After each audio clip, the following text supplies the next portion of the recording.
right, guys, come on over this way. You're all masters of the axe now, yeah?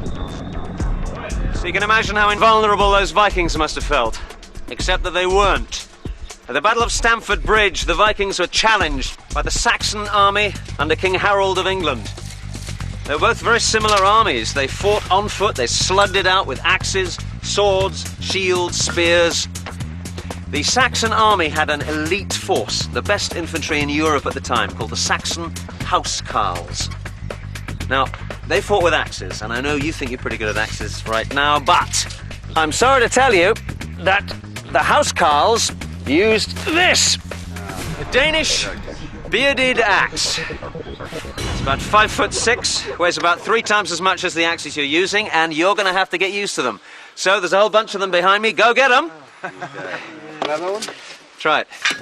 The Saxon housecarls who carried this great axe were chosen for their size and strength. And as our team swiftly discover, it's not the easiest weapon to master.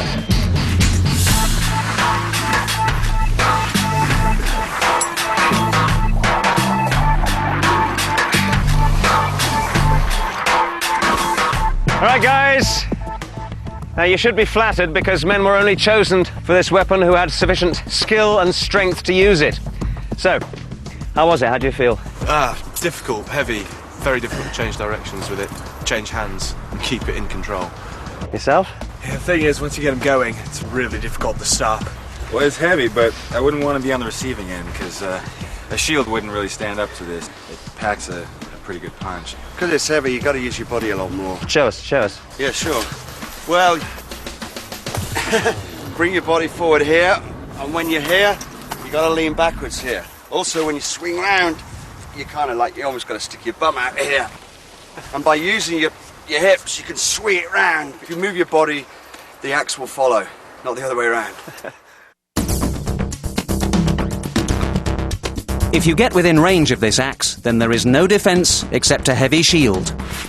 But even that was no match for Saxon ingenuity. All of you, without exception, are all holding the axe blade on the right-hand side, which is, of course, my shield side. And we think the Saxon housecarls used it the other way around, so that when they made a cut, it came to the unshielded side. So if you make a cut to me, I have to turn right the way around. And as you were saying, no shield is going to stand up to this much. And if you have to turn and parry, you really don't stand a chance. At Stamford Bridge, the Vikings learned this the hard way. They got turned around and hacked to pieces by King Harold's axmen. Our team are beginning to appreciate the power of this weapon and see how it was that the Saxons were able to score such a crushing victory over the Vikings at Stamford Bridge. But at the feast shortly after the battle, King Harold received news. William of Normandy had landed with his army on the south coast of England. It's ironic that William's domain in Normandy was originally settled by his ancestors, who were themselves Vikings. They were known as Northmen, the Normans. The Norman army was entirely professional. It was of the new continental type, raised by the feudal system.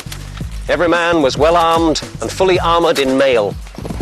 It was led by mounted knights, with lances, shields, swords and maces. There was a large force of heavy infantry, extremely well disciplined.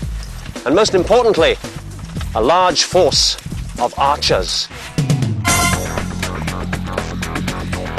At the Battle of Hastings in 1066, the invading army under William of Normandy faced a difficult challenge: how to overcome King Harold's Saxon housecarls and their devastating skill with the axe. So it's 1066, we're at Hastings. There, up on the ridge, are the Saxon housecarls. We're a bunch of Normans down here. How are we going to get through them? Well, if we go with swords, we'll probably get cut to pieces. As we've already seen, one-on-one, the sword has little chance against the weight of the axe. So what else? What about cavalry? Cavalry's better, but you're certain to lose a lot of horses. I think the trick is that you have to get to them before they can get to you. So we have to throw something at them, spears or arrows. Well, you wouldn't get them with a spear from this distance, would you? But maybe arrows. And that's the trick. The Normans had archers. So the solution was a two-pronged attack. First, the archers softened up the main line, known as the shield wall. Then the cavalry had a go. As the Norman cavalry charged up the hill, the Saxon housecarls came out from behind their shield wall and began to swing their axes. Must have been an awesome sight.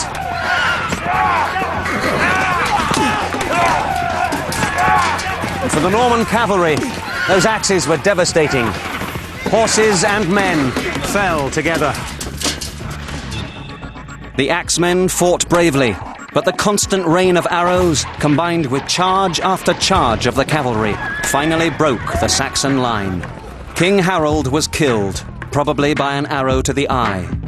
In the end, his axes couldn't help him, and William of Normandy was now free to claim England as his own. We've learned how to win with the axe and how to lose. It's a magnificent weapon, but it requires great strength, skill, and absolute aggression. Maybe if the Saxons hadn't relied on it so much, maybe if they hadn't had to fight 2 battles in 2 weeks, who knows?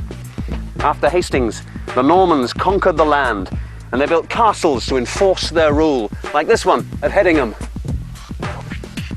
The axe remained in use, but as a primary weapon, it was finished, buried at the field of Hastings, along with King Harold and his Saxon housecarls.